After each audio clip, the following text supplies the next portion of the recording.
Bueno, pues bienvenidos a otro episodio en esta serie de entrevistas con expertos en ciberseguridad.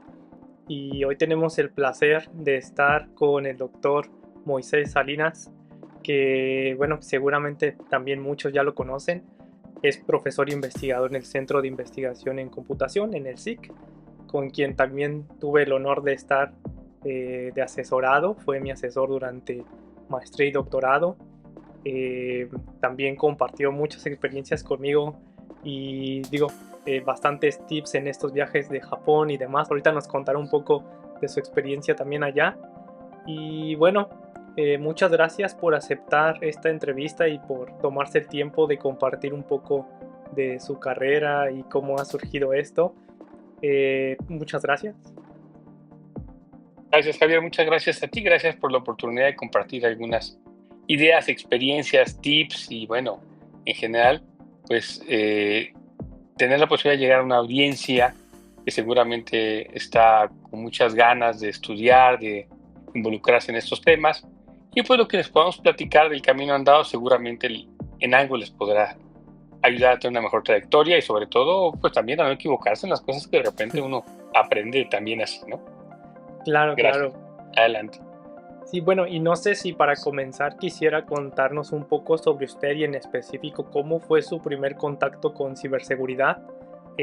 Probablemente cuándo fue la primera vez que conoció seguridad o que comenzó a moverse a seguridad, cuándo decidió que era lo que le gustaba y quería hacer lo que ahora está desarrollando.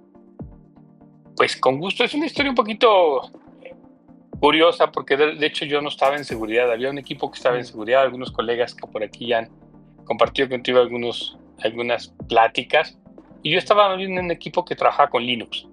Me interesaba trabajar con el kernel de Linux, estaba trabajando en sistemas operativos. Los operativos me gustan muchísimo, la arquitectura de los mismos también. Entonces yo estaba peleándome con Linux, con un controlador de dispositivo para una tarjeta de video.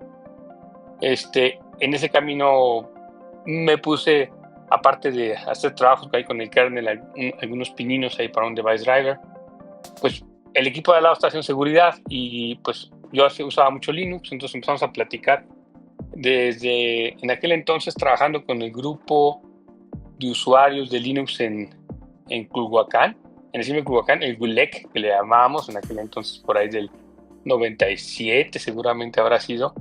Y pues yo me iba a mis vueltas a Instituto de Ciencia Nuclear, de Investigaciones Nucleares en la UNAM, allá con el grupo que se reunía ahí en el auditorio, con Miguel de Casa, Pepe Neif y otros colegas que estaban muy radicados en la UNAM con un grupo de usuarios de Linux México. Andaba yo en esos argüendes, digamos, como embajador de Linux, ¿no? Entonces empecé a trabajar en CIME, ahí promoviendo Linux, regalando CDs, organizando reuniones de evangelización, le llamábamos. Y estábamos en eso cuando mis colegas, compañeros, amigos, empezaron a trabajar algunos con cosas de seguridad. Yo decía, bueno, es que esas cosas no me gustan, ¿no? Pero bueno, así empezamos siempre. Y bueno, a partir de ahí me fui acercando, de alguna manera apoyando con algunas dudas que tenían sobre Linux. Yo administraba Linux. Después me fui yendo hacia otros operativos tipo Unix y ahí me la pasé un buen rato. Me tocó colaborar en un momento, terminando la carrera, con un colega y un buen amigo, un profesor, de quien aprendí redes y empecé a ver cosas de los firewalls y demás. Y pues bueno, fue un primer trabajo en estos temas de seguridad, haciendo algo de forense por ahí, porque se necesitaba por una situación que este colega había tomado con un cliente y me dice, oye, ¿no me ayudas? Sí, ¿cómo no? Pues ahí me fui a trabajar unos días con él en este primer contacto con la seguridad. Y a partir de ahí me empezó a gustar. Vi que lo que sabía de Unix podía utilizarse bastante para seguridad, mucho vertido en Linux, pero también pues con otros operativos de las familias de Unix. Y a partir de ahí, bueno, empecé a meterme un poquito más, a administrar servidores. Me tocó en ese entonces, estaba yo en la maestría, y justo cuando entré a la maestría me ofrecieron por ahí una posibilidad de integrarme en ese entonces al INE, al equipo del INE. Tomé la oportunidad, dije, pues en las mañanas, yo no tenía beca, entonces en un rato en las mañanas en el INE, en las tardes en la maestría, y me tocó llegar a un lugar muy bueno, un semillero muy bueno, que era la famosa Unicom en el INE. y ahí conocí a muy buenos colegas, otros tantos amigos, que bueno, hoy seguimos en contacto, algunos están ya dispersos por el mundo, pero me encontré a un ecosistema basado en Unix todo. Quieres una aplicación, baja el fuente, compílalo y trabájalo desde bien pianito, porque no había paquetes ni instalables ni nada por decirlo. Aprendí mucho con ellos, y después de un ratito pues ya me regresé de tiempo completo a la maestría, pero ya con esa experiencia andaba yo muy inquieto y me puse a instalar servidores ahí en el posgrado, ¿no? en ESIME, a instalar un servidor de correo, un servidor de página web, un servidor de archivos para estudiantes y a levantar infraestructura. A final de cuentas, pues, me dieron la oportunidad de construir todo eso y ahí estuve trabajando como estudiante, aportando, digamos, a la comunidad así. Ya en mis primeros años lo había hecho con la carrera de computación en Culhuacán. Por ahí un buen amigo me dijo, ¿no quieres administrar? Administra un servidor.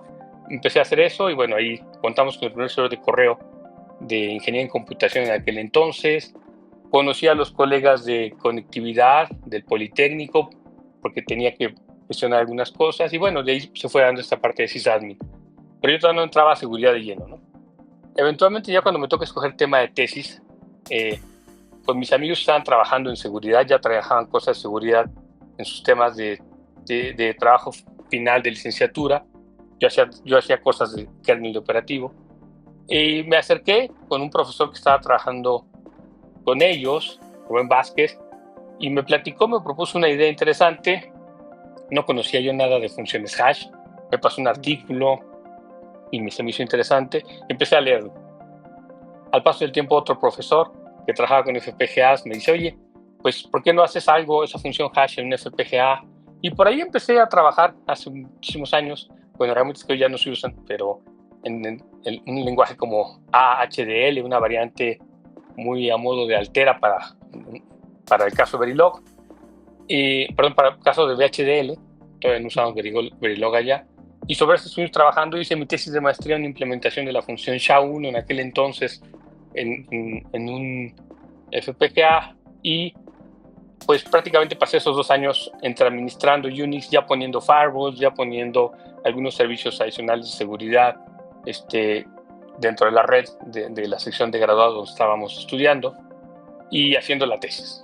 El chiste es que, bueno, pasa el tiempo, como todos, hay que graduarse, hay que terminar, y surgió la oportunidad ahí en una boda de un amigo que estábamos, y yo haciendo pláticas de estas de sobremesa, pues para pasar el momento, porque me tocó sentarme con hoy un buen amigo, pero en aquel entonces era un profesor que le tenía mucho respeto, pues le guardaba la distancia correspondiente, pues no lo conocía y me imponía su trayectoria. El doctor Héctor Pérez Meana, y platicando con él, le hice yo la pregunta, así que por no dejar, oiga, profesor, ¿usted estuvo en Japón? Sí, estuve en Japón, estuve ahí haciendo la maestría y el doctorado, muy amable, el doctor me platicó su experiencia, y yo cerré esto diciendo, pues está interesante. Y pues ahí quedó. Eso fue por ahí de abril. Ya para abril del 21 seguramente, para diciembre del ese año me dicen, oye, Moisés, ven que ya vino el profesor Suzuki de Electrocomunicaciones de Tokio para que te conozca porque quiere conocer que van a ir a Japón. Y yo con mi cara de, yo cuando platiqué mi interés, no, pero como me preguntaste, pues yo pensé que sí, así es que vente, bueno, ahí voy. Para mí la verdad que fue una sorpresa muy bonita porque yo en algún momento había pensado estudiar en el extranjero, por ciertas razones no lo había dado seguimiento y ya estaba por terminar mi maestría, y me dicen, pues prepárate porque te vas un año a Japón, está la beca, etcétera, con la beca de JOST, que tiene el programa de la Universidad de Electrocomunicaciones, y pues ya me preparé a cerrar la tesis rápido, no dejes pendientes, y hice mi examen, si no me recuerdo, los primeros días de abril, y al día siguiente tomé el vuelo, básicamente a Japón. Y bueno, ahí llegué yo con una idea muy curiosa, llegué a ambientarme con el profesor Suzuki, el equipo del staff del International House, ahí que nos hacían lo posible por entender nuestro inglés, que a veces nos costaba un poquito oxidado, y muy amables, brindándonos esa cercanía, ese calor de hogar que, pues, llegando a un lugar nuevo siempre hace falta. Y entre ellos el profesor Watanabe, en la universidad ahí en Electrocomunicaciones, era responsable del programa y le asistía el profesor Suzuki. Y me dice el profesor Watanabe, oye, ¿qué has hecho tú? ¿A qué te dedicas? No, pues quiero buscar un tema para el doctorado y demás. Me preguntó qué había hecho de tesis, le platiqué. Me dice, ¿no quieres ir a un laboratorio de seguridad? Le digo, no, quiero conocer otras cosas. Me acuerdo que esa anécdota les cuento a mis alumnos todavía. Yo me compré un libro de arquitectura de computadoras paralelas y me lo llevé en la maleta porque voy a estudiar eso en lo que estoy allá, voy a buscar un laboratorio que haga eso, y me llevé mi libro como de 600 páginas para leer. Y empecé a leer y me gustó. Al final de cuentas, la arquitectura de computadoras me gusta. Como ingeniero en computación llevas muy buenas bases sobre estos temas, la construcción de digitales y obviamente el ensamble de componentes más grandes. Y me dice el profesor, pero si tú ya sabes, hiciste cosas de seguridad, ¿por qué te quieres cambiar? Para aprender más. Me dice, tómate un tiempo, platica con un profesor y tú decides qué quieres hacer. Te buscamos un laboratorio que atienda a tus necesidades. Pues ya, prácticamente en unos días me presentó a un profesor que me hizo replantearme esa decisión de dejar la seguridad. Yo había hecho seguridad, un poquito de cripto a nivel de implementación, pero realmente no había tenido una formación en fotografía, digamos, porque no era el área en la maestría donde estaba yo, más bien era como diseño digital. Y la maestría en microelectrónica, entonces pues era más hacia allá. Y bueno, cuando estuve allá conocí al profesor Kazuo Ota. Y él platicamos, me presentó algunos papers, me dio a leer cosas, lee a ver si se te hace interesante y demás. Y fue cuando empecé a leer y lo que vi es que yo sabía cosas, probablemente de seguridad de la información, en el sentido de infraestructura, firewalls, IDS, cosas que había estado yo curiosando, probando y demás, pero en criptografía me di cuenta que no sabía. Entonces, pero se me hizo muy interesante porque era una forma bonita en la cual yo como ingeniero entendía cómo funcionaban las cosas, veía muchas matemáticas que se ven un poquito abrumadoras cuando la primera vez que las ves, pero también como no sabes, pues te da mucha curiosidad y te pones a leer y pones a tratar de entender y sobre todo, honestamente, a discutir.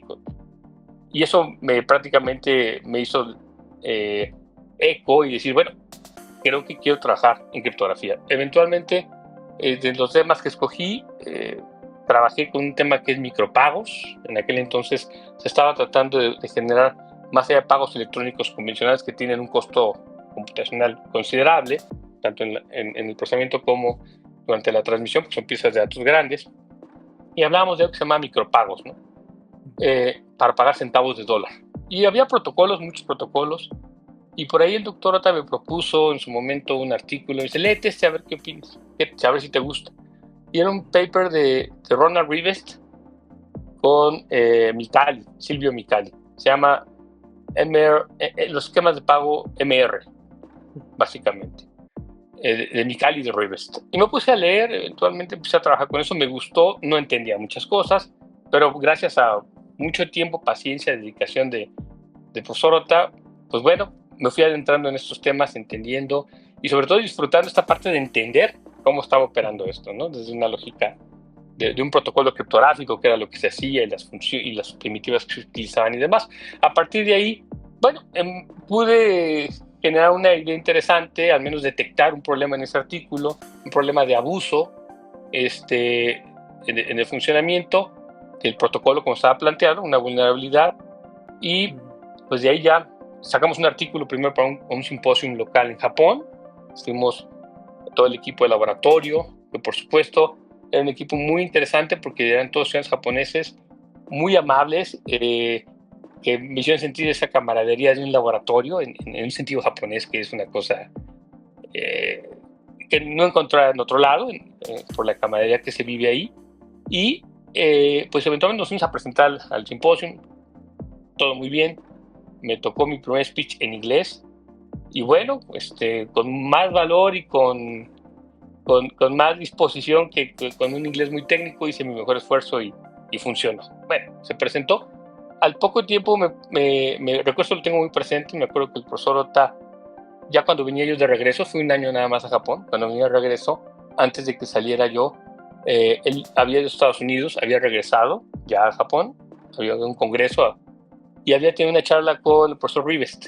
Él me recordó eso, me dice, hablé con el profesor Rivest, le platiqué del problema que encontramos, me dijo que sí, que en efecto ellos también ya lo habían visto, ya habían hecho un ejercicio de cómo corregirlo, y nosotros estábamos trabajando justo en una propuesta para hacer una contramedida para poder corregir el problema de abuso, ¿no? Entonces fue una situación interesante. Al año siguiente sacamos ya un artículo en el ACM CSS de Asia, que salió por allá en un congreso, y bueno, salió un artículo con problemas en NMR Micropayments. Ese fue como mi primer contacto ya más serio con criptografía, ya un poquito más allá de la seguridad, y me pareció una actividad con muchos retos, no solo porque yo no soy matemático, soy ingeniero de formación, había que aprender mucho, pero la satisfacción de después de entender el porqué y ese adquirir conocimiento, pues fue muy grato para mí, que dije, a esto me dedico, ¿no?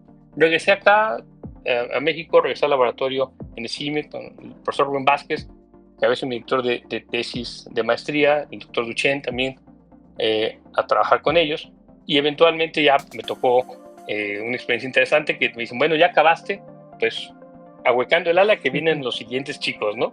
Y bueno, me tocó ya en ese entonces empezar a trabajar como profesor en el Poli, con algunas horas de asignatura, y al paso del tiempo, pues bueno, dije, voy a hacer el doctorado, y me puse a trabajar ya sobre el mismo tema, ¿no? Busqué un tema que me pareciera interesante y me fui sobre autenticidad en redes de sensores. Y de ahí empieza ya un poco más ya encaminado hacia la parte de criptografía, ¿no? Pues es como el primer contacto y como dije, aquí soy, básicamente. Ya, qué interesante. Menciona varias cosas, creo que en la que quisiera comenzar a profundizar es, durante su trayectoria conoció a celebridades tanto en México, ahora creo que muchos nombres que dio son famosos en México, tanto en el extranjero, ¿no? ¿Tiene alguna experiencia o algunas que quisiera compartir como dice, siempre que conoce a alguien muy respetado y de alto nivel, sí es como un poco intimidante? Seguramente tendrá varias anécdotas interesantes, tanto de compartir como conocimiento como de aprendizajes, algo que tenga ahora en mente. Pues así creo que lo más representativo es, yo recuerdo que con el doctor Ota en sesiones de discusión que teníamos, leíamos el paper y algunas cosas no entendía, preguntaba y demás, y salió el tema, le digo, es que no entiendo esta parte, por qué funciona esta función así, no lo entiendo. Era un tema de álgebra que no lo alcanzaba a entender yo. Y me dice, bueno, considera lo siguiente, tú eres ingeniero de formación, tú no eres matemático de formación. Entonces, cosas es natural que no entiendas, hay que estudiarlas, hay que dar paso y poco a poco las vas asimilando ese conocimiento. Pero tú eres ingeniero, entonces tú eres muy pragmático, para muchas cosas buscas resolver y buscas algo, o sea, no te la pasas iterando en el problema, avientas una solución. Esos son los ingenieros, aprovecha tus capacidades, más allá de decir, bueno, soy ingeniero, no tengo una base matemática extraordinaria para el tema de criptografía, bueno, eres ingeniero y construyes cosas, aprovecha esa característica que tienes en tu formación y habrá otras cosas que tienes que reforzar sin problema, pero capitaliza lo que tienes bastante, ¿no? Eso creo que me quedé con esa idea muy, muy presente y hoy se los digo a mis estudiantes, ¿no? Vas a tomar un proyecto, ve qué traes, les digo yo, en el cinturón de Batman, qué herramientas ya traes, capitaliza lo que traes, no se trata de que hagas una inversión desde cero, con lo que traes, construye, y ese es creo que un consejo que me dio a mí en su momento y vale muchísimo que comparto con todos ustedes. Ya, y en el proceso cuando se fue al extranjero, en especial a Japón, digo, personalmente, ¿cómo fue para usted? Creo que muchas personas en la audiencia de pronto buscan irse al extranjero, pero hay muchas cosas más allá de solo irse al extranjero a estudiar, quizás. O sea, hay idioma, cultura y probablemente otras muchas cosas que usted vivió. Previo a irse, ¿cómo se sentía? ¿Se sentía intimidado por ir a un país como Japón o con un doctor quizá de renombre? ¿Cuál fue su primer reacción o pensamiento cuando surgió esta propuesta? Pues dicen que la inocencia nos hace valientes, ¿no? Entonces yo me fui muy contento, me acuerdo que preparé mi maleta como con 3 semanas antes, enumeré todos los paquetes de ropa, todo, para tener un inventario muy bien hecho, que no se me olvidara nada. Iba yo muy emocionado. Y tenía que apurarme con la presentación de la tesis, cuadrar las agendas con los sinodales, hacer últimos detalles a la impresión. Andaba muy estresado, andaba corriendo. El tema es que pues yo me fui muy emocionado al examen, salí en la noche, mi familia me preparó una ambigúa y estuvimos platicando un poquito. Al día hay que dormirse temprano, a las 11 a dormir, porque a las 6, 7 de la mañana tenía que estar en el aeropuerto para tomar el vuelo a Japón al día siguiente, ¿no? Entonces no sentí esa ansiedad, ese miedo que va a pasar. Estaba yo trabajando en lo de la tesis y fue una cosa muy curiosa porque mi primer viaje prácticamente solo al extranjero, en avión. Había salido en mi avión de muy pequeño, pero con mi familia, con mis papás, mis hermanas. Ya de adulto, pues bueno, joven adulto, agarra tu maleta, que no se olvide nada, no pierdas el pasaporte y pues vámonos, ¿no? Me queda muy presente también eso. Yo iba en el avión, me tocó una pareja, unos señores japoneses que iban al lado mío, muy amables. Yo no hablaba nada de japonés, los señores no hablaban español, pero nos comunicamos y pudimos interactuarlo durante las 2 horas que tuvimos ahí de vuelo. Lo interesante es que yo y me dieron unas botanitas muy curiosas. Volé en un avión de YAL, entonces fue México, Vancouver, Tokio, y me dio unas botanitas muy curiosas, esas que son clásicas en Japón, y mi cabeza fue, ¡ay, qué bonita bolsita! Y están curiosas las botanitas. Me voy a comer una bolsita y la otra la voy a guardar para dársela a mi hermana pequeña. Y después, unos minutos después dije, la voy a ver en un año. Creo que no le voy a dar la bolsita de botanas a mis hermanos, ¿no? Básicamente ahí me cayó el 20 de que ya estaba trepado en un viaje de un año y que bueno, de ahí empezaba todo, ¿no? Creo que ese tipo de cosas, a final de cuentas, te emocionas mucho salir, porque no lo has hecho, y ya estando allá de repente sí, te enfrentas a varias situaciones. Todas creo que son de mucho crecimiento. De entrada dices, ¿dónde están las tortillas? Y me pasó a mí, y cierta rebeldía y cierto choque cultural que genera uno mucha resistencia, y a lo mejor uno cae mal, como buen gaijin, cae uno mal porque quiere hacer uno lo que hacía en su casa y no estando en su casa. Y se priva uno muchas oportunidades de aprender, de convivir, de integrarte en la cultura, en el grupo social y demás. Después de un poquito de tiempo, pues va uno adaptándose y esa resistencia se reduce y te asimilas ya dentro del ecosistema, te integras mucho más, también mejora tu idioma y eventualmente disfrutas muchísimo ya ese proceso de enriquecimiento cultural. Yo lo vi en varios escenarios, principalmente, obviamente, con la cultura japonesa, una cultura que se me hace muy amable, muy afable. Para mí me parece un ambiente muy adecuado para vivir en tranquilidad. Sí hay estrés, hay compromiso, hay competitividad, pero por otros factores, como latinoamericano, dices, ay, qué bonito es caminar aquí a las 3 de la mañana y todo bien tranquilo, ¿no? Por ejemplo. Pero además de eso, tuve la oportunidad de convivir y compartir con compañeros estudiantes de otras nacionalidades, ¿no? Por supuesto, había un equipo de estudiantes japoneses que nos apoyaban en esta organización de apoyo a estudiantes internacionales y que les interesaba compartir desde lo cultural, por supuesto, aprender, practicar idiomas y demás, pero también había estudiantes de otras nacionalidades, de otros países, canadienses, chinos, indoneses, de Bangladesh, algunos de Europa Central. Entonces con todos aprendiste, con todos conviviste y me regresé con una experiencia muy bonita, una experiencia que me decían, ¿qué te pareció? ¿Es bonito? Les digo, es bonito y lo principal, es diferente. Llegué diciendo, oye, ¿te gustó? ¿Es bueno? ¿Es malo? Es diferente, todo es diferente y eso te da una percepción muy amplia del mundo. El mundo es mucho más que dos, dice la canción. Somos mucho más que dos, dice la canción por ahí. El mundo es mucho más que la visión local, la visión de casa. Y esa posibilidad de tener ese roce con un grupo muy diverso de compañeros, todos en la misma situación, todos sin familia en el lugar, todos con una beca y con el poquito dinero que podíamos administrar ahí, todos con ganas de aprovechar la oportunidad para seguir estudiando, para conocer y buscar un balance ahí entre lo académico, lo personal, para pasar un buen tiempo. Aprendes muchísimo y te da una percepción de esta multiculturalidad que vale oro hoy en día en este entorno global, ¿no? Tal fue el grado que, regresando de mi viaje de un año, entré a trabajar a un colegio, y un colegio en el cual, como administrador de redes, y en el cual el atributo por el cual me seleccionaron, y fue una muy buena oportunidad, fue por este enfoque multicultural, ¿no? Es un colegio. Entonces, digamos que ahí lo viví rápido, esa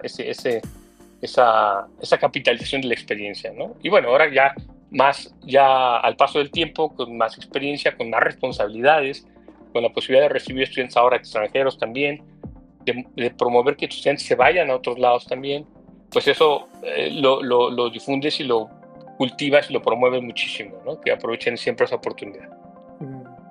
Ya, y durante esta estancia, ¿cuál fue su aprendizaje? Como dicen, no es que sea mejor o peor, simplemente es diferente. ¿Qué cosas le impresionaron? O de ambos lados, ¿no? Que, como dicen, nuestro lado latino decía, no, es que en México es mejor porque lo hacemos así y todos expresan su opinión y nadie se calla, y diferente quizá al enfoque japonés. En ese aspecto creo yo podría ser un ejemplo de que México es mejor. Y en el otro sentido de cómo lo hacen los japoneses, ya quizá nosotros deberíamos de ser más tranquilos, analizar un poco más. Hay algunas experiencias de ese estilo. ¿Qué fue lo que más le impactó de ambos lados, ¿no? Sí, de nuevo, esta valoración de estas situaciones que uno llegas y te asombra mucho el orden, lo estandarizado, toda la estructura que se tiene en lo social, en lo administrativo y demás, y wow, parece que es perfecto todo, camina como relojito, está muy bien.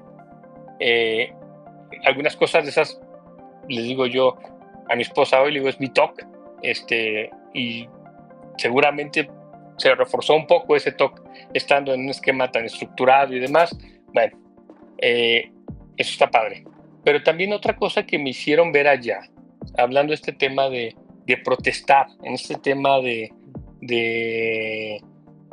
opinar, de no quedarte, de no asumir la instrucción, la verticalidad, que eventualmente en una sociedad, pues con una marca jerárquica tan importante, pues es la forma de vivir. Está bien, en ese entorno así es. Sin embargo, ese gusanito rebelde que protestas, que y por qué, no entiendo y por qué, y de repente no te importan las jerarquías, y le dices al profesor, no te entiendo. Bueno, con un inglés amable, pero no te entiendo, es que, a ver, perdón, pero yo no te entiendo.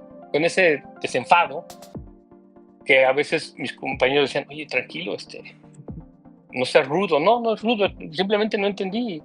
Me decía, justo el profesor también dice, es que esa es una gran ventaja, entiéndelo así, es una gran ventaja que tienes tú. Un tema social, los estudiantes locales no van a preguntar, no van a inquirir, porque es difícil por un tema cultural hacer eso. Tú no traes eso, no traes esa programación, vamos a llamarlo así, no traes esa cultura, y tú atropellas de repente las formas, ¿no? Pero eso te permite aventar preguntas a veces muy buenas, a veces muy burdas, pero no te quedas con eso rumiando, ¿no? Lo avientas, y eso te da oportunidad para salirte, para resolver una duda que te podía carcomer o que te podía detener en muchas cosas, y simplemente para ampliar esa comunicación. Es una ventaja, de alguna manera. Hay que gestionarlo, el tema del ímpetu hay que gestionarlo, porque sí, hay que hacerlo de una manera amable, de una manera que no cierres puertas, sino que se entienda que es un tema de multiculturalidad, pero que de entrada es una posición con mucho respeto, que haces ese cuestionamiento para entender, no para cuestionar de por qué estás, a ver, demuéstrame, no, ayúdame a entender. Entonces, eso fue, creo que, lo más importante, y eso me pasó en la academia, en seminarios con el doctor Ota, pero también me pasó en la calle, ¿no? Alguna vez en mi bicicleta me metí en un estacionamiento privado y yo ni en cuenta, ¿no? Y me dice alguien, el señor que cuidaba el terreno, me dice, ¿de quién hay? no puedes pasar. Y yo, mi japonés que acaba de llegar, tenía bicicleta, me fui a dar una vuelta y le digo, hello, no, pues no sé qué me estaba diciendo. Y ya que llegué al final del estacionamiento, vi cerrado y dije, ay, perdón, ya entendí qué me quería decir. Bueno, discúlpeme, no se preocupe. Pero a fin de cuentas, conocí muchas cosas por esa disposición de, pues, a ver qué pasa, ¿no? Que de repente se nos da de manera cultural muy natural. Sí. No me limité en algunos viajes, conocimientos, andar en el río en bicicleta, etcétera, etcétera, etcétera, ¿no? Qué interesante. Y bueno, quizá hay muchas más experiencias que tuvo en Japón, pero bien mencionaba, una vez que regresa a México, surgen oportunidades a partir de que ya tuvo esa experiencia. ¿Cómo fue su llegada o su regreso a México? Tanto el choque inicial, perdón. Sí. Uh-huh. No, adelante, sí. Tanto el choque inicial, así de llegar el primer día y, yo que sé, extrañar Japón, el querer comportarse igual, el quizá decir, por fin estoy en casa, tanto el profesional de oportunidades y quizá ya eso en su currículum ya cambiaba muchas opiniones, ¿no? Pues sí, es un choque cultural impresionante, al grado que ya después de que regresé y se me pasó el jet lag, empecé a ir otra vez ya no estudiaba, ya había acabado la maestría. Yo llegué en marzo, empecé a ver en agosto empezaba a trabajar, activarme con unas pocas horas de asignatura en el poli. La idea es que era vincularme porque pues era mi alma mater, donde había estado los últimos 7 años de mi vida, entonces sabía que era lo que conocía y sobre eso quise reactivar. Pero yo iba en el metro y sacaba la laptop, ¿no? En el metro, y hoy lo veo y digo, qué cosas hacía uno. Mis hermanos me decían, oye, ¿qué te pasa? ¿No estás en Japón? Y ya después, bueno, te vas como recalibrando y vas ajustando tu patrón de conducta, ¿no? Cositas también como mis compañeros de laboratorio seguramente me soñaron, porque yo llegué como digamos, el más grande de edad, o el que ya había terminado la maestría, al laboratorio, me recibieron, me dieron chance de estar ahí, pero empecé, oigan, ¿por qué no hacemos seminarios los sábados, no? Y todo el mundo, no, pues, ¿qué pasa? Si los sábados son para descansar. No, el sábado se trabaja medio sábado, igual que en Japón. Y quise trabajar con una dinámica ahí como senpai, ahí tratando de impulsar la productividad, seminarios los miércoles, algunas costumbres que me traje del grupo laboratorio con el doctor Ota, y quise adoptar algunas funcionaron, el sábado definitivamente no, pero bueno, a final de cuentas, sí, el sentido de camaradería del laboratorio, creo que eso se logró, eso floreció muy bien. Entonces, tuve un laboratorio ahí ya con compañeros de regreso, con mucha camaradería, con mucha amistad, que a la fecha varios de ellos los seguimos bien, seguimos trabajando juntos y demás, ¿no? Nos encontramos con mucho gusto, por supuesto, con mis profesores. Esos son los cambios de repente, ¿no? Y bueno, ya en el plano personal, pues de repente regresar también a casa, convivir con la familia, recalibrar, porque es la primera vez que había vivido yo solo, regreso y no te hallas, tu agenda es tuya y ahora compartes, entonces hay que calibrar. Pues un poquito de trabajo, cuestión de dejar que fluyan las situaciones de todos lados con mucha paciencia y mucha disposición y amor para poder ir asimilando esos cambios y eventualmente, pues bueno, de nuevo ya ahora con una perspectiva local, pero con una mira global. Con la clásica de que soy un ciudadano y tenemos que entender todos que debemos ser ciudadanos globales, ¿no? Entonces, a partir de ahí dices, bueno, sé que mi pasaporte nunca lo puedo dejar vencer. De broma, en algún trabajo le decía a algún compañero, le digo, en este trabajo bienvenido porque tienes que tener tu pasaporte, si tienes tu visa lista y tu maleta abajo del escritorio por si te tienes que mover, porque así se hace de repente el ecosistema de vibrante y de movido, ¿no? Ya con una perspectiva de trabajar en un entorno global, y eso la verdad es que es un cambio muy importante que te deja ver cómo puedes trabajar tu carrera, pero también trabajar tu desarrollo personal y demás, ¿no? Idiomas y por supuesto ese crecimiento. Lo que es lo más destacado que podría compartir. Y bueno, la comida, saborear. Una cosa curiosa con la comida que me pasó, yo a veces tengo gastritis. Antes de irme a Japón tenía gastritis, Cuando estuve en Japón, mi estómago dice que me porté muy bien, tuve 0 crisis de gastritis, regresé y otra vez, ¿no? Entonces, bueno, tengo una relación un poquito complicada con la comida irritante, me encanta, pero pues debo reconocer que fue un cambio también el tema de la dieta y por supuesto tu organismo te muestra cómo funciona con otras dietas, con otras dinámicas también, ¿no? Por supuesto. Interesante porque eso no lo habías pensado hasta que lo viviste. Sí, nunca sabemos hasta que surge el cambio y tenemos que ver cómo responde todo, ¿no? Y bueno, la otra parte era, una vez que llega y a lo mejor ya tiene estas experiencias en la parte profesional y no sé, ¿hay algo que usted cree que el haber salido al extranjero le aportó, digamos, es un bonus contra otras personas que no salieron? ¿Cómo fue esta experiencia para usted? Yo creo que sí, a veces, primero que nada, fue un habilitador muy importante a quitarte una barrera mental. Decir, bueno, no sé el idioma, pero pues, no soy nativo, pero lo aprendo. No tengo, en el caso de japonés, un buen nivel de japonés, pero me puedo mover y puedo resolver 3 cosas sin problema, ¿no? Entonces, eventualmente, tener esa autoconfianza que generas, porque adquiriste una habilidad sobre la marcha y sobreviviste, la resolviste y sacaste dividendos, aparte de todo. Entonces creo que como persona te deja una experiencia muy enriquecedora. También, sobre todo, que si te vas a vivir como estudiante, te vas a vivir solo. Tu familia está aquí y dices, híjoles, ¿dónde están? Están a miles de kilómetros, 14 horas de vuelo. Entonces, bueno, lo que tienes que hacer es aprender a hacerte responsable, cuidarte, que si te enfermas, cuidarte, tratar de no enfermarte y sobre todo aprendes a valorar y a identificar tu potencial. Tú lo resuelves. Generas comunidad definitivamente a donde llegas. Eso es algo muy importante, es parte natural del ser humano, vivir en sociedad. Pero no es tu comunidad nativa. La comunicación probablemente no es tan fluida y la confianza en tu familia. Están juntos en una misión de estudiar en otro lugar, todo lejos de casa. Generas lazos de camaradería, de confianza, de amistad. Pero eventualmente lo que primero que aprendes es que tú lo estás resolviendo.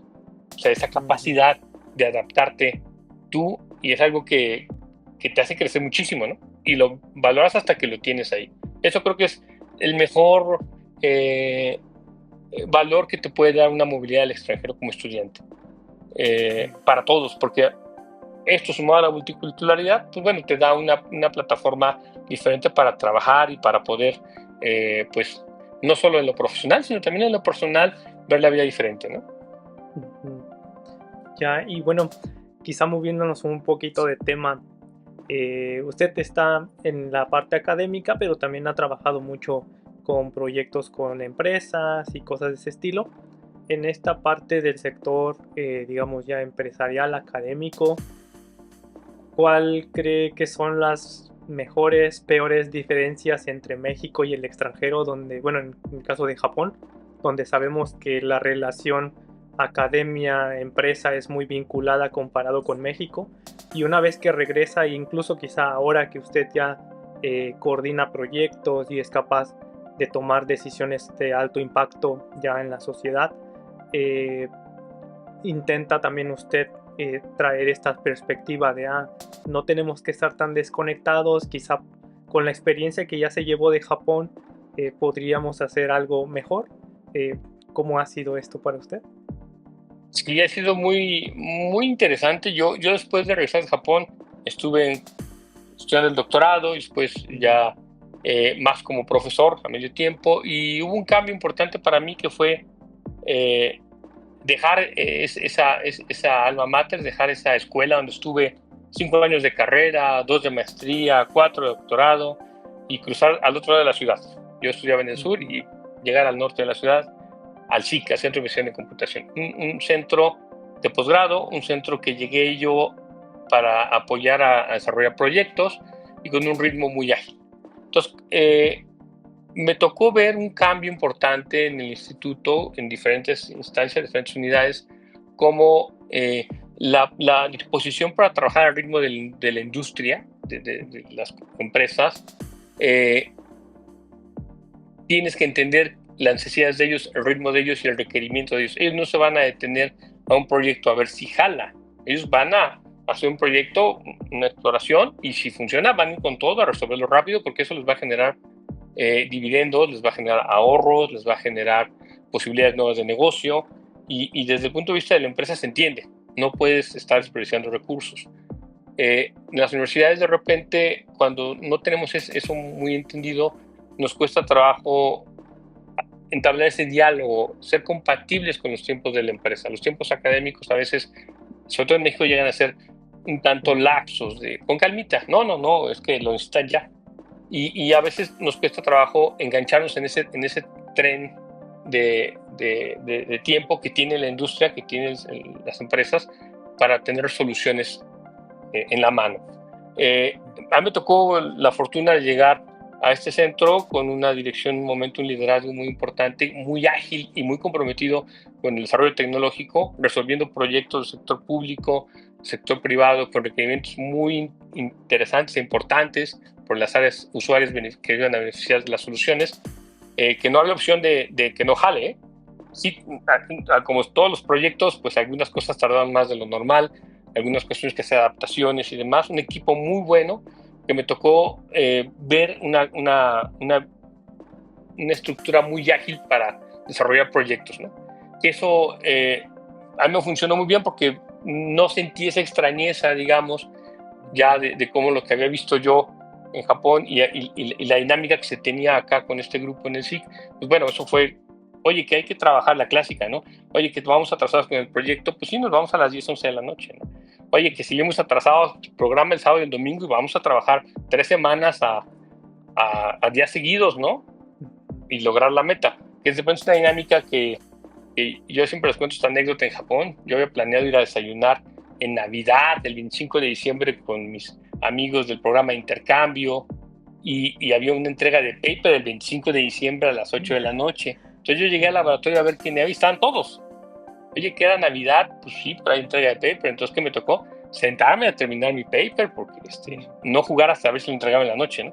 Ese ritmo de trabajo, muy notorio, muy común allá, pues bueno, lo encuentras en ciertos momentos, en ciertas universidades, en ciertos grupos, en ciertas facultades, en ciertos centros, pero no es general. Sí hay una diferencia importante ahí, y creo que eso nos poco a poco, lo que he visto yo en diferentes universidades, se va adaptando eso, se va asumiendo ese compromiso para poder tener esa relación de sociedad con la industria, pero es un cambio importante en la mentalidad de los académicos. Eso lo tengo que decir porque como parte de la comunidad académica, de repente nos cuesta trabajo meter el acelerador y preguntamos, ¿y por qué? Si esto es con calma, ¿no? La empresa no tiene tiempo, no tiene calma. Y ahora sí que quieres jugar con ellos, hay que jugar con las reglas del negocio, ¿no? Con las reglas de la industria. Si no, no es competitivo. Creo que ahí hay bastante que hacer en general, ¿no? Y hablo de los técnicos, de los ingenieros, de los desarrolladores que estamos, y por supuesto también toda la parte de apoyo, el apoyo administrativo y demás. Hasta cuándo te genera una factura, pues aquí hay que pedir, a veces en algunas instancias nos ha tocado 5 vistos buenos papales casi para generar una factura. Bueno, tenemos que ir adaptando nuestros procesos, nuestros procedimientos para ser más ágiles, ¿no? Así ya creo que es un reto que se está avanzando, pero hay mucho que hacer definitivamente, y parte del trabajo es impulsar, ¿no? Para que seamos socios confiables.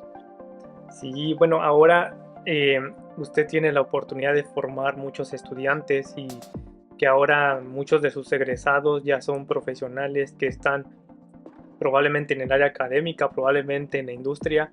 En este aspecto, ¿cuál es su pensamiento al formar estas personas? Tanto en la parte sí técnica, que es importante, pero también la que menciona, ¿no? De lo que usted, con base en su experiencia, ha visto que es lo que necesita el país, o en general quizá la industria o el planeta en general. Y con base en su experiencia, ¿cómo es esta transferencia de conocimiento para tratar de llevarlos por lo que en su opinión es relevante? Sí, es todo un reto porque hay que ser congruentes.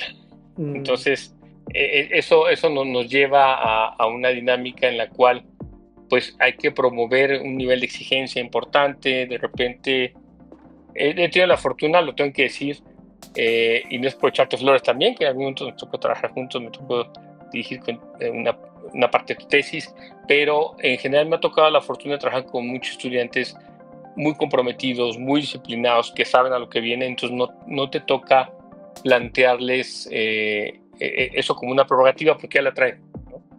Sin embargo, hay cosas que, por supuesto, siempre uno puede compartir en el sentido de a dónde vamos, qué podemos hacer.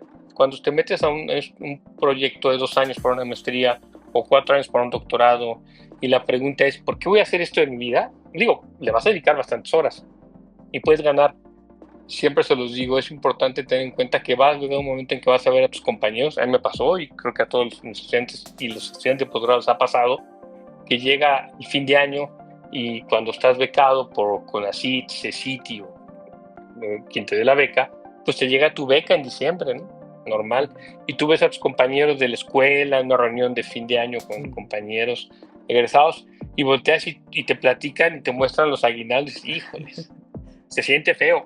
Sí, entonces algo importante es tener esa motivación de por qué estoy haciendo esta inversión de 2 años en mi vida y a dónde quiero ir después, ¿no? Entonces, en esa parte que decías de qué les platica uno, qué les promueve uno, es esta cuestión de desarrollar capacidades a nivel nacional.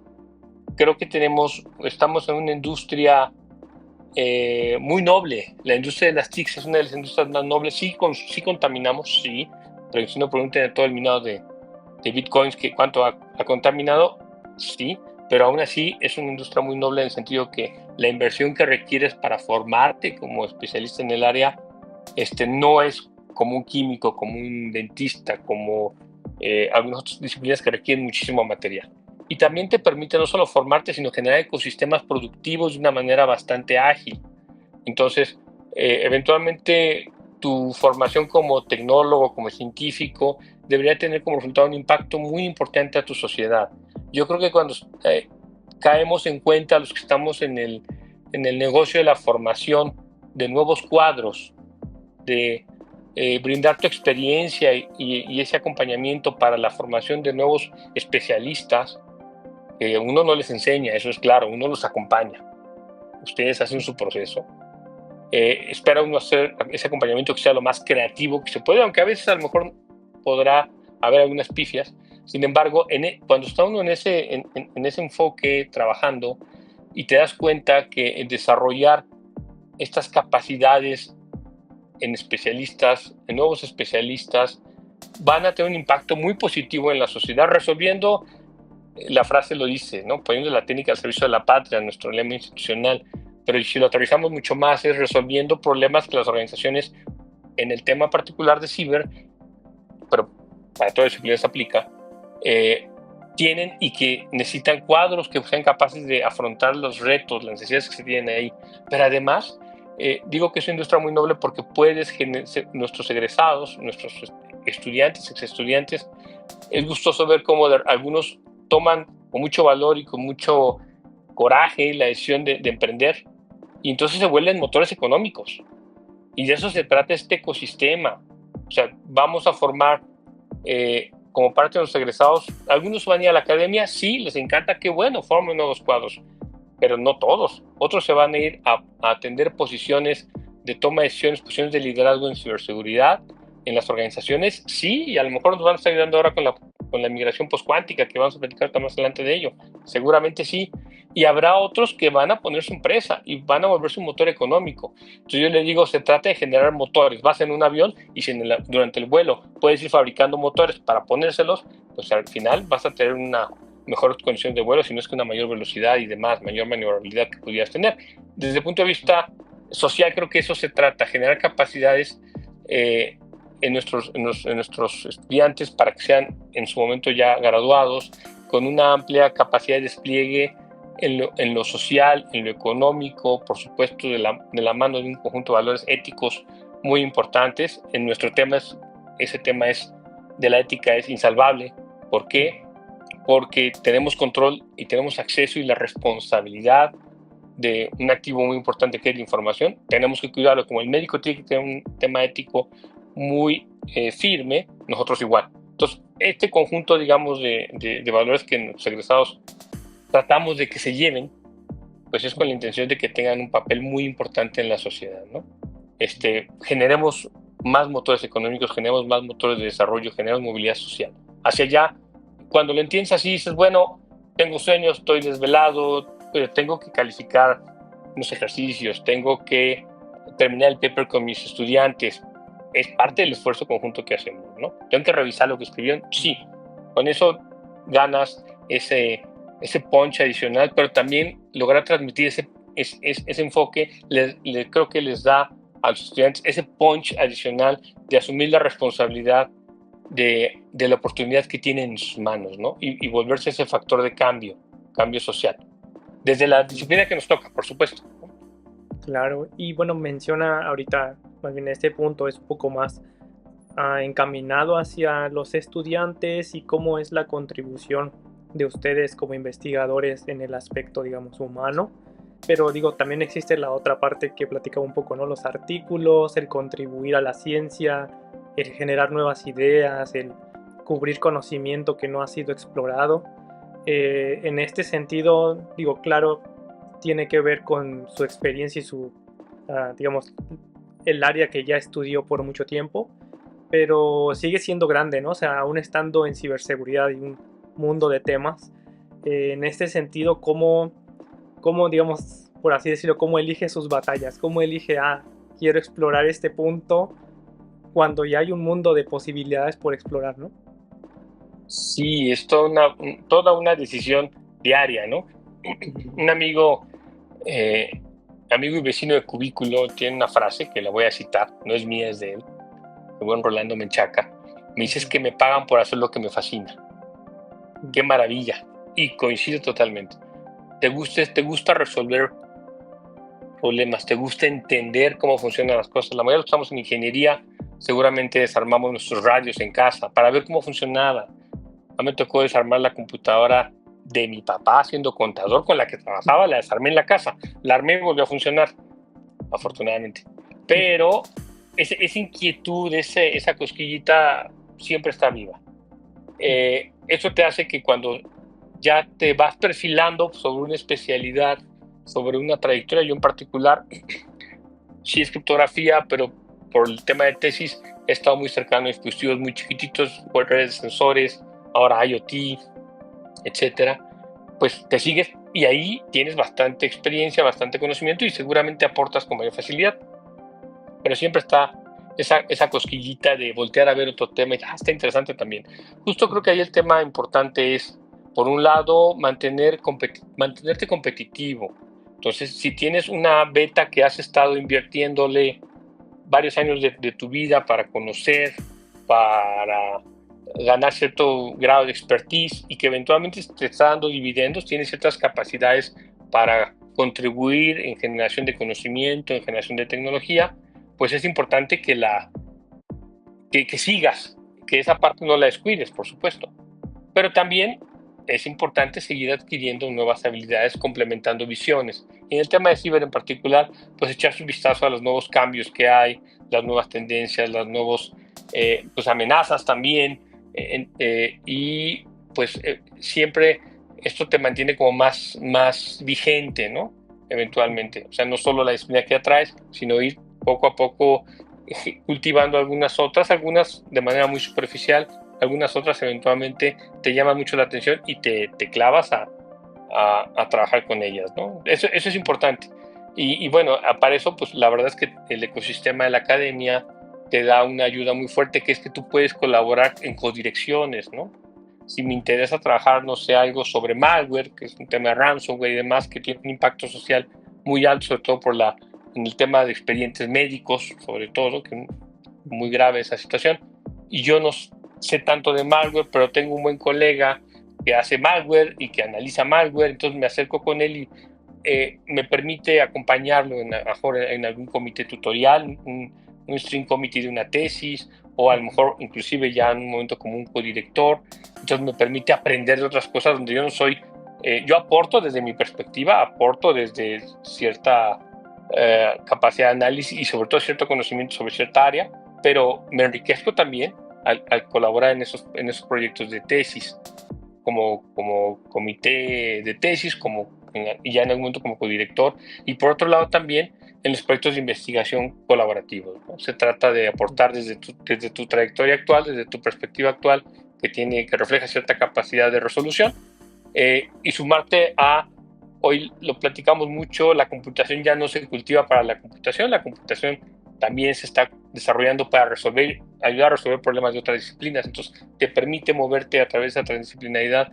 a conocer de otras cosas, ¿no? Irte empapando, no solo, sino en un grupo de colaboración, en un grupo de proyecto, conocer de otras áreas. Eso para mí es una excelente herramienta. Cuanto más si es en la academia o si es con un sector productivo, con la industria, mucho mejor, porque les digo, es como cuando te vas de movilidad a otros grupos, haces una estancia sabática o una estancia de investigación, hay que aprender nuevas mañas, les digo siempre de broma a mis estudiantes, a eso va uno, otras técnicas, otras estrategias, otros abordajes. En los proyectos pasa lo mismo, ¿no? Complementas tu conocimiento, tu visión y demás. Pero sí, es diario a dónde sí te vas a seguir en profundidad y dónde no te distraes con tantas cosas. Claro, y bueno, uno de los temas que usted ha estado trabajando, es este mundo del cuántico y la criptografía, y bueno, la audiencia probablemente no es tan técnica y no es como que lea tantos artículos científicos, pero en su opinión, su perspectiva, su experiencia, todos esos artículos que están ahorita saliendo, quizá dependiendo del sector donde estemos se ve diferente, es la perspectiva diferente. Algunos quizá lo podrían ver como una amenaza, porque es el poder de cómputo que se podría tener con esto es demasiado. Para seguridad es relevante porque tendríamos ya que estar trabajando en eso que todavía no sale, porque en cuanto salga probablemente va a cambiar la forma en que tenemos todo ahora implementado. ¿Cuál es su opinión sobre esto en términos del impacto que tendría que esta tecnología ya salga? Digamos, probablemente no va a salir como para todos, porque es mucho dinero, es mucha inversión, pero pocas empresas lo van a tener y quizá algunos ya están trabajando en ese tipo de cosas. Pero hablando en el impacto, digamos, mundial a la sociedad, ¿cuál cree que es como lo más preocupante, relevante? No sé cómo describirlo. Sí, creo que un factor que hay que considerar o cómo lo podemos ver es se está haciendo de noche y no vemos que se está haciendo de noche. Vemos un bonito atardecer. Después del atardecer viene la noche y hace frío normalmente. Yo creo que en el tema de la computación cuántica hemos estado escuchando en los últimos 20 años, poco a poco, cada vez es más común. Ya empezamos a ver desde hace algunos años ya resultados de los primeros prototipos y por ahí es un tema principalmente de falta de conocimiento. Eso es el reto principal. Tenemos que, nuestra obligación como especialistas en computación una de ellas es divulgar. Descubriremos algunas cosas, tenemos la fortuna en algún momento de la vida de descubrir algunas cosas importantes, hacer ciertas aportaciones que ayuden, pero una tarea como académico principal es también divulgar, ayudar a entender. Y creo que ahí estamos con un reto importante por atender, porque justo hay una falta de conocimiento, una falta de conciencia en general en la sociedad de qué es esto que viene con el cómputo cuántico. Desde el punto de vista de criptografía sabemos que es un reto muy importante porque lo que creíamos que era bastante robusto, pues con eso va a ser la casita de paja de los cerditos que llegó el lobo, sopló y se la llevó. Pues sí, de repente eso hay que platicarlo para saber que tenemos que construir con tabique, no con una casa de paja. Pero desde el punto de vista social, también entender que este es un fenómeno que ya lo vivimos hace años. Cuando en la década de los 50 empezamos con las primeras computadoras, un poquito antes electrónicas, con válvulas de vacío, y que había una capacidad de cómputo ridículamente pequeña si lo comparamos con el día de hoy, pero una capacidad de cómputo muy importante para aquel entonces, y teníamos computadoras que se orquestaban y que realizaban ciertas operaciones con algunos bits y ocupaban cuartos, si no es que pisos completos de edificio o naves industriales en las universidades. Esas computadoras eventualmente hoy las tenemos multiplicadas por 1000 veces su capacidad en el bolsillo, y es el teléfono, por ejemplo. ¿Qué pasó? Simplemente el principio con el que trabajaban esas computadoras, bajo una lógica digital, una lógica de información binaria, pues eventualmente la tecnología ha ido evolucionando, se fue perfeccionando, se fue haciendo menos demandante de energía, pasamos de bulbos a transistores. Aún así era muy grande las computadoras, pasamos de transistores a circuitos integrados, y teníamos muchos circuitos integrados para hacer una computadora, pasamos a microprocesadores, y en los microprocesadores un 8086, un 8088, por ahí, que surgieron las primeras PCs, ya nos permitió tener una máquina en el escritorio de la casa, en la mesa del comedor, en el estudio, que era una computadora. Me tocó usar una 286 cuando empecé, pero pues eso ya es una cosa que está fuera de perspectiva si lo comparamos con los procesadores actuales, estos de las diferentes marcas. Todos tienen una gran capacidad de procesamiento, y todos son el fruto de una maduración tecnológica. Hoy con las computadoras cuánticas escuchamos, no, es que tiene que estar en un cuarto muy frío para que haya ciertas condiciones que permiten que se dé el fenómeno. Sí, es como cuando había válvulas de vacío. Eso es tan incipiente como en ese entonces. ¿Qué pasó? Cuando hay interés y hay recurso y hay investigación, se genera y se va generando tecnología más madura. Se va generando tecnología que se va perfeccionando, y eventualmente podemos llegar, como bien decías, no a una democratización absoluta de la tecnología cómputo cuántico, pero sí a que haya jugadores importantes, sobre todo los estados o los grandes corporativos, que puedan tener acceso, como en los 60s las compañías grandes, las aseguradoras, los bancos y el sector gobierno tenían sus maquinotas IBM y Burroughs y demás, pues así ahora con una computadora cuántica. Y algo importante, como eso es como en la sociedad, entender que eso es un camino que va evolucionando poco a poco. Puede ser que surja algo en el camino y no se consolide, sí, pero hay una tendencia y la estadística dice que se va mejorando. Eso nos pasó ya una vuelta anterior. Eso es probable que pase así también. ¿Cuándo? No sabemos, pero digamos, la heurística dice que somos muy inquietos los humanos y buscamos el cómo sí. Entonces en esa necesidad resolvemos muchos problemas que parecían insalvables, y generamos nuevas soluciones, nueva tecnología, y esta evoluciona muy rápido. Hay un cambio importante que tenemos que plantear, de que eso es posible que esté ya pronto, en algunos años, disponible para algunos jugadores, pero como especialistas en computación creo que tenemos que tener consciente dos cosas. Es una tendencia que pudiera activarse en breve, en poco tiempo. Entonces, a menos que queramos ser los de la vieja guardia que no sabemos cómo es eso, pues hay que también empezar a leer un poquito al respecto, hay que empezar a familiarizarnos con la forma de trabajar de estas computadoras. Y los que estamos en seguridad, pues por eso hablamos ahora de la migración postcuántica, ¿no? Tenemos que entender que los algoritmos criptográficos que hoy decimos que son bastante seguros bajo el modelo computacional actual, digamos, que es el cómputo binario, pues entonces a lo mejor ya no serían tan seguros. Ese RSA para firma digital, o para cifrado asimétrico, para encapsulamiento de llave, esas curvas elípticas que son muy bonitas. Me platicaba la mañana con unos estudiantes, le digo, es que me gusta mucho la criptografía curva elíptica porque es aplicar esta geometría analítica de la vocacional, pero para cosas mucho más notorias.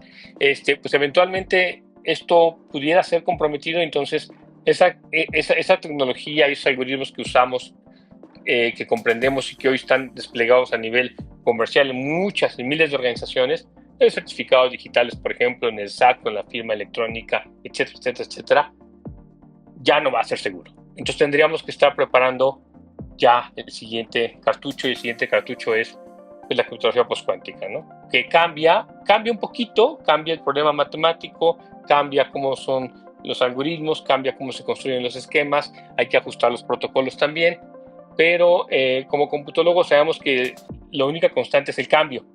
y de manera muy rápida en nuestra carrera. En la vida lo es la constante, el cambio en tecnología es muy notorio, pues. Y tendríamos que estar, los que estamos en seguridad también, trabajando en dos flancos. Uno, los que estamos en la parte de criptografía, pues con este estudio, con este entendimiento, con esta comprensión para poder usar de manera correcta e inclusive proponer algo al respecto en el tema de nuevos esquemas, de nuevos protocolos adaptados, eventualmente de nuevos algoritmos, ¿sí? Digo, el límite es lo que el tiempo te dé y lo que tu interés y tus ganas de hacerlo y la colectividad que te apoye lo permita, pero pues hay muchas cosas que pueden hacer. Y la otra parte, regreso a la tarea de los académicos, divulgar, que se entienda qué es esto, que se entienda que va a pasar. Y yo lo decía en una charla que me tocó hacer en el foro un foro de ciberseguridad ahí de Index, y platicábamos de este tema de la migración postcuántica y decíamos, son proyectos que tienen que ir llevando a cabo. Hoy sabemos que muchas organizaciones, sobre todo que tienen un marco normativo muy estricto, muy vigente, por el sector bancario, por ejemplo, ya están en pleno proceso de migración postcuántica. No todas las áreas lo están, algunas están haciendo sus proyectos ya. Algunas compañías o empresas pequeñas a lo mejor no lo tienen en el radar, pero la mayoría ya no sabe que hay que hacer eso, ya lo apuntó en la lista por hacer. Y nos toca hacer esta divulgación para concientizar y sensibilizar en los que todavía no están sensibilizados. Es una parte obligada que tenemos que hacer, ¿no? Se supone que en esto que estudiamos, pues lo entendimos y podemos, después de entenderlo, podemos entenderlo mejor explicándolo. Bueno, pues hagamos eso también, ¿no? Creo que eso es importante que lo tengamos ahí para eventualmente tener un ecosistema social como más listo para un posible cambio en este sentido, ¿no? Cuando esto se dé, digamos, que no nos agarre pensando que eso nunca iba a llegar. Dicen, es que ahí viene el lobo y nunca viene. Preparémonos porque probablemente en algún momento llega. O sea, eso no es no creer, no echarnos a dormir en este sentido, ¿no? Claro, y bueno, ahora yendo un poco a la audiencia, digamos, hay probablemente todos los egresados de alguna especialidad podrían especializarse después en criptografía postcuántica, cosas de este estilo, pero en su opinión, ¿cuál es el background de, digamos, si antes entrevisté a alguien del SIC, que fue un exalumno del SIC, que también habló de criptografía cuántica, y él decía que a él le gustaba mucho la física, pero su hermano pues como que le decía, no, es que no hay tanto trabajo y mejor vente a computación. Terminó uniendo ambas piezas, ¿no? En su opinión, ¿qué perfiles, por ejemplo, ahorita la audiencia que a lo mejor estudia física o química o alguna otra área, qué perfiles cree que tendrían ahorita como la ventaja para meterse al cómputo cuántico con base en la experiencia que ya tienen? Y digo, mencionaba que quizá otras áreas también podrían hacerlo, les va a costar un poco más, pero podrían hacerlo. Pero en su opinión, ¿qué especialidades actualmente ayudarían? ¿Matemáticas, física, como mencionábamos, quizá otras? Sí, yo creo que mucho el background que necesitas, pues sí, tener una formación en ingeniería, eso es muy valioso. Una formación en matemáticas es muy valioso. Que estés en el área el poli le dice las ciencias físico-matemáticas, así le llamamos al área de ingeniería de ciencias físico-matemáticas, porque estás acostumbrado a usar herramientas. Eventualmente esas herramientas, algunas las conocemos todos, las que se tienen que usar con una versión muy descafeinada, muy deslactosada, muy de horario de las 3 de la tarde, porque esas herramientas versión para niños, que es lo que aprendimos en la primaria, en la secundaria y probablemente en la preparatoria y en la vocacional. Esas herramientas son más complejas, nomás que están, digamos, sobresimplificadas para poder entenderlas en un momento cuando éramos mucho más jóvenes. Yo creo que el perfil en general es ese. Obviamente habrá perfiles que les sea más natural el entender este cambio de encuadre, ¿no? Yo no quisiera dar un perfil muy cerrado, porque entonces si yo soy ingeniero voy a decir telemático, digo, chin, ya no estuve en la lista, entonces creo que no puedo. No, yo creo que sí.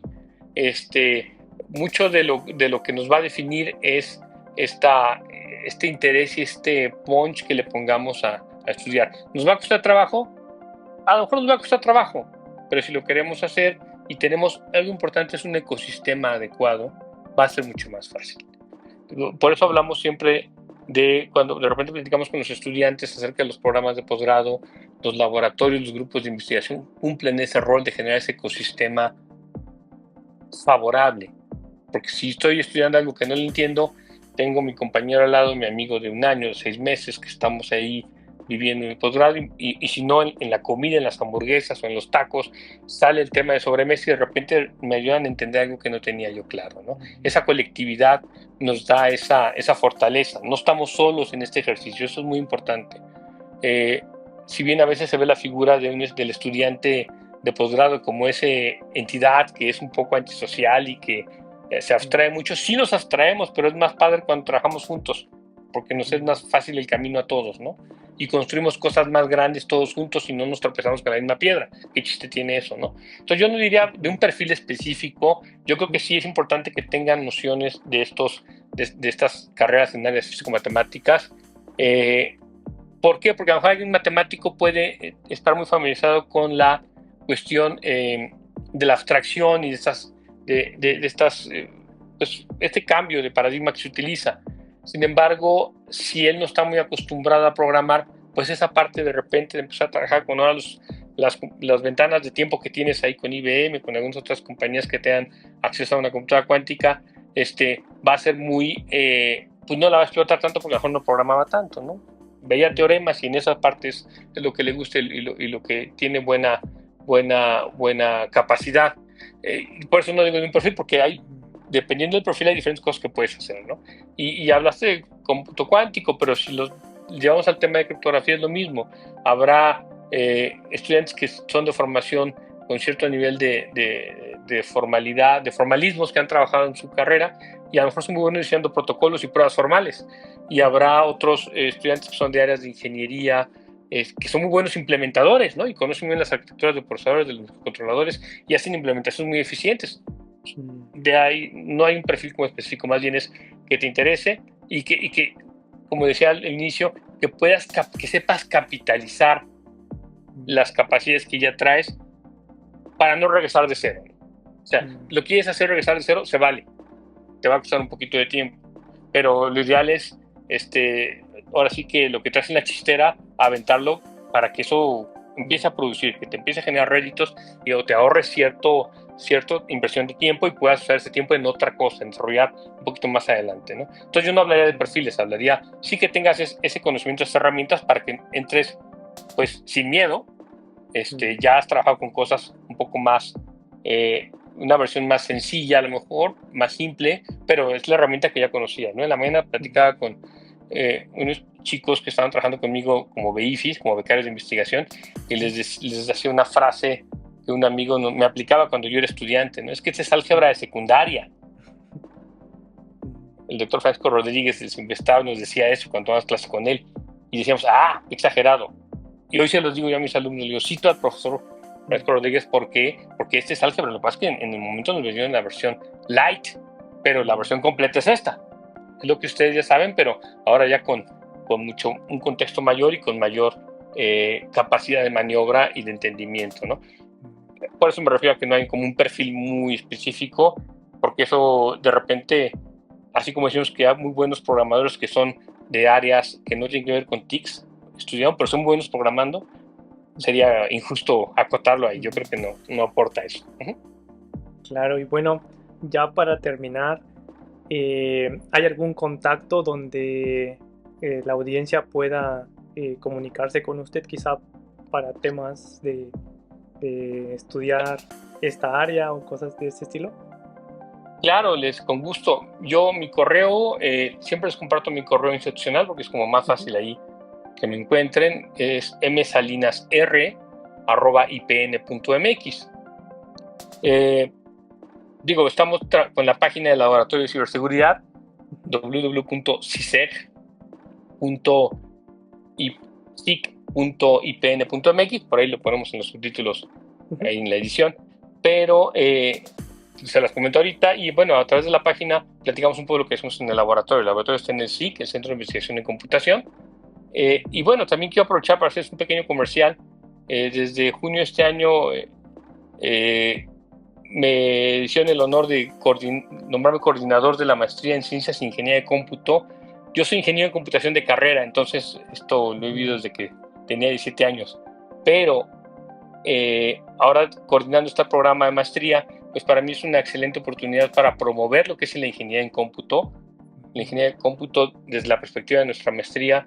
Y con mucho gusto, el día que gusten, podemos tener una charla de platicar de qué es este programa, los que estén pensando en un posgrado en computación. La ingeniería de cómputo es una área que nos permite desde la computación desarrollar soluciones que tomen requerimientos del mundo real, que tomen requerimientos de diseño, pues, ya sea en desempeño, en tiempos de respuesta, en consumo de energía, cosas que tenemos que poner ese enfoque realista de un sistema que va a conectarse, que va a vivir en este mundo, digamos, y que va a tener que responder a las reglas de las leyes físicas de este mundo para resolver un problema de los que existen en este mundo. Entonces, desde este punto de vista, pues la ingeniería de cómputo es una muy buena forma de involucrarte en un ecosistema a través de tu maestría para desarrollar soluciones que son hardware, pero también son software, y de repente son también diseños de algunos protocolos, y de repente son diseños de algunos modelos, etcétera, etcétera, siempre con requerimientos de ingeniería estrictos. Yo les llamo por ahí en la frase, se trata de diseñar sistemas de cómputo o parte de sistemas de cómputo, porque no solo es el hardware, puede ser el software, puede ser alguna componente, un subsistema de alta especificación. Entonces les hago ese comercial porque en esos ando retomando esa parte de coordinación. Hace algunos años me tocó ser coordinador de otro programa, ahora lo retomo en esta faceta y pues quedo a la orden por cualquier duda. Con mucho gusto hacemos una plática de divulgación, platicamos de qué es este programa. Y pues sobre todo, el mensaje que yo quisiera dar es, si te interesa estudiar ciberseguridad, porque entiendes que el ecosistema digital, este ciberespacio, es parte con lo que vivimos hoy en día, pues métete a ciberseguridad.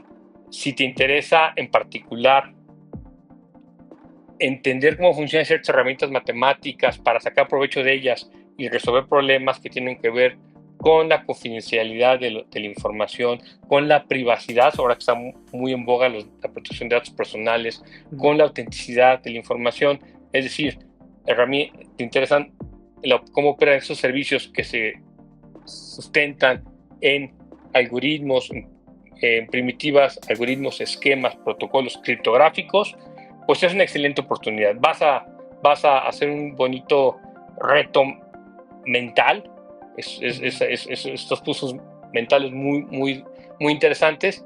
Si disfrutas eso, pues aparte de divertirte, es un área que profesionalmente te da muy buena capacidad de impactar en lo social y obviamente con una trayectoria de desarrollo para cada uno de ustedes, pues muy grata, debo decirlo, ¿no? En los sectores donde vais a desenvolver. Yo simplemente estamos en un proceso de migración postcuántica y todas las organizaciones van a tener que moverse hacia allá. Entonces, pues es un llamado a filas para involucrarse en estos temas y pues no digo yo hablo de una generación de colegas que hoy ya somos bastantes, me da mucho gusto. Estamos trabajando en criptografía en diferentes instituciones, no solo en el Politécnico, por supuesto, en el INAOE, en la UNAM, en el ITESO, en el TEC de Monterrey, en el CIMAT, etcétera, en Yucatán, la Universidad de Yucatán y otras universidades que no me acabo la lista porque si no termino, pero que hoy hay una muy buena cantidad de profesores investigadores que estamos trabajando estos temas y que vamos a estar con mucho gusto acompañándolos en este proceso de formación. Claro, pues muchas gracias y estaré dejando aquí los correos y ligas para que lo consulten. Y bueno, no me queda más que agradecer todo su tiempo por compartir estas experiencias y también ofrecer esta ayuda después para seguir la colaboración. Y bueno, espero tenerlo en una siguiente entrevista, quizá un poco ya más enfocada a un área en específico. Y bueno, muchas gracias. Gracias, Javier, con mucho gusto, un gusto saludarte y bueno, pues mucho éxito en este proyecto que la verdad me parece muy noble y muy necesario. Necesitamos trabajar en la promoción de vocaciones científicas y este trabajo definitivamente es no un granito de arena, diga un costalito de arena que seguramente nos dará réditos socialmente atrayendo y haciendo que los muy jóvenes hoy volteen a ver estas como unas oportunidades de desarrollo, pero también de contribución social. Muchísimas gracias, Javier, por la invitación y a todos los que nos escucharon, nos escucharán, pues a la orden. Muchas gracias. Claro, muchas gracias y nos vemos en la próxima. Hasta luego. Hasta luego, gracias.